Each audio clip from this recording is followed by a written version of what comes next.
Where you at, YouTube? What's going on? So I'm finally showing you my 10-gallon rescape tank. It's got some plants growing in, some need to be trimmed. Still a work in progress, but really a huge step for me in this direction. Being a cichlid guy, planted aquariums are just escaping. They're hard for me. Anyway, this video is going to be about attaching a moss in a planted aquarium. That's not going to apply to all mosses like Java moss and moss ball, things like that. But if you want to do Christmas moss, Taiwan moss, Physidens, willow moss, it's going to benefit you to watch this video. I do it a little bit differently, and I think it helps speed up the progress. So let's get into it. So today we're going to be working with some mini Christmas moss. I know you've seen other videos on how to attach it in an aquarium, and well, in my life I tend to do things just a little bit differently. For good or bad, it remains to be seen, but nonetheless, it's recommended you take the moss and you put it on your driftwood or a rock, cover an area, and secure it to that area with fishing line.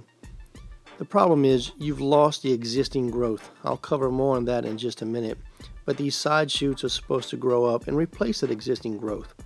And this is where it works. There's nothing wrong with it, but I do it just a little bit differently.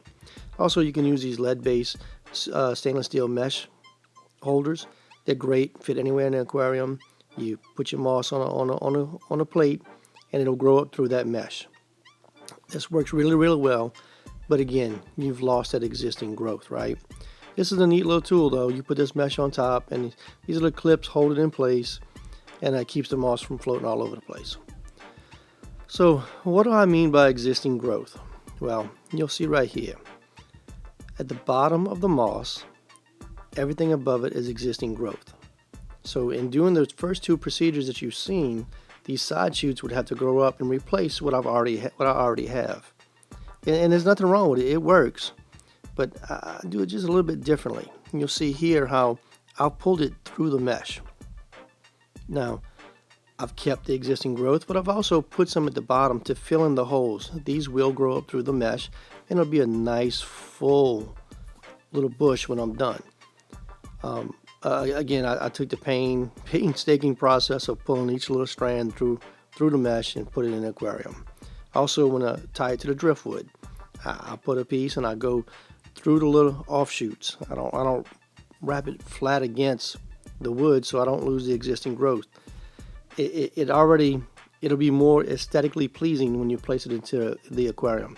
Instant gratification, and not having to wait a month for the offshoots to replace what you already have. So here's what the little lead holder looks like. You would just see a stainless steel mesh there, waiting a month for the offshoots to grow in. Instead, I have instant gratification. The same as with the driftwood. It's in my fry tank, so the lighting's not the best, so bear with me. But nonetheless, I don't have to wait for growth. I'm using the existing growth. I didn't lose it. So that's all, guys. That's my little trick. It doesn't speed up the process or speed up the growth of the plant. It just gives you instant gratification.